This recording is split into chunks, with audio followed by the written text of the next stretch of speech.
Boycott का ऐलान किया उसके बावजूद। तो ये इसे हुक्मरान इत्तेहाद का यू टर्न कह सकते हैं?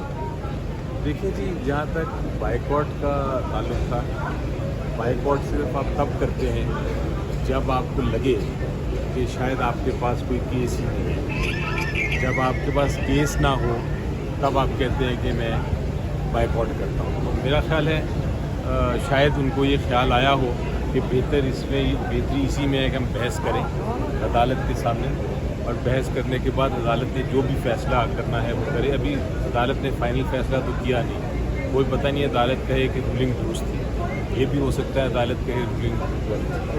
हम भी उसी तरह खड़े हैं, उसी बोट में हैं जो वो लोग हैं।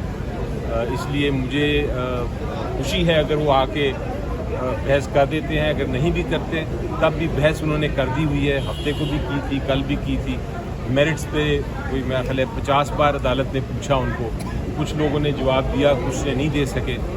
मेरिट्स पे केस मेरी नज़र में बनता ही नहीं है। मेरिट्स पे केस तो बड़ा सिंपल है, जैसा बार बार कह रहे हैं, तो इसलिए मुझे बाइकआउट का कोई फिक्र नहीं है। लेकिन अगर वो आते हैं तो बड़ी अच्छी बात। अली जफर साहब, आपने कहा कि मेरिट्स पे तो कल बात ही नहीं हुई, उनको कोर्ट बार बार रोकती रही कि आप सिर्फ फुल कोर्ट की तश्कील देने पे बहस करें, मेरिट पे बहस ना करें। तो आप कैसे कह सकते हैं कि उन्होंने मेरिट पे बहस कर लिया? मेरा ख्याल है आप शायद उधर थे और भी बाकी आपके दोस्त भी होंगे। कोर्ट ने बार बार रिक्वेस्ट की कि आप मेरिट्स पे भी करें, और मेरिट्स पे हुई भी बहस। फुल कोर्ट की भी बहस हुई, दुरुस्त फरमा रहे हैं आप, लेकिन उसके साथ साथ मेरिट की भी बहस हुई।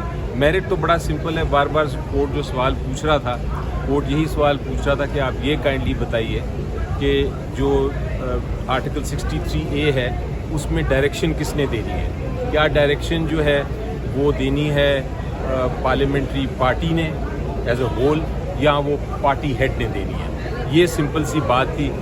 उसका जवाब हमने दे दिया था, अभी तक उसका जवाब उन्होंने नहीं दिया। सर, माजी में भी जजेस पे तासुब का वो लगता रहा है। आपने भी एक बार जैसे जवाब सिफारिश से कहा था कि रिक्यूज़ करें, बेंच में ना बैठें, तो क्या जब उन पे हो जाए किसी जज पे तो उसको बैठना चाहिए बेंच में? जी देखिए, बड़ा प्रिंसिपल फेमस प्रिंसिपल है कि ये जज साहब की अपनी मर्ज़ी होती है कि किस बेंच पे बैठें या किस पे ना बैठें। ये नहीं हो सकता कि एक साइड ये कहे कि जनाब आप फ़लाँ जज को बिठा दें, वो मेरा केस सुने, और आप ना सुने अनलेस कोई आपके पास वैलिड कोजेंट रीज़न हो। कोई वैलिड रीज़न हो तो आप बिल्कुल कहें। मसलन एक जज आपके क्लाइंट का रिश्तेदार है, वो बैठा हुआ है बेंच के ऊपर, तो आप जाके कह सकते हैं कि जनाब आपके तो रिश्तेदार का केस है, आप ये ना सुने।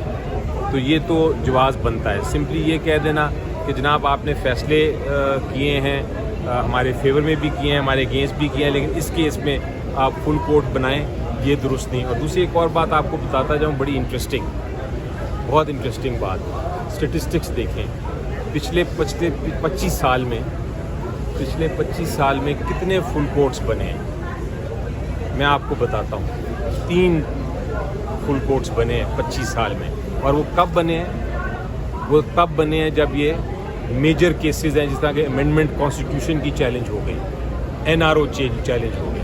इसमें कोर्ट ने पूरा 7 घंटे लगाए और पूछा कि कोई ऐसा सवाल बताएं जो कि हम नहीं सॉल्व कर सकते, हम 3 मेंबर्स नहीं सॉल्व कर सकते, फुल कोर्ट की ज़रूरत है। वो नहीं बता सके।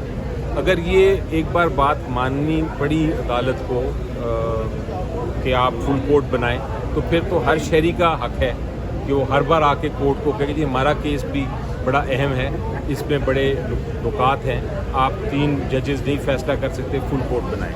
तो फिर अदालत बंद करनी पड़ेगी हमें, फिर तो हम फुल कोर्ट्स ही सुनेंगे। Thank you.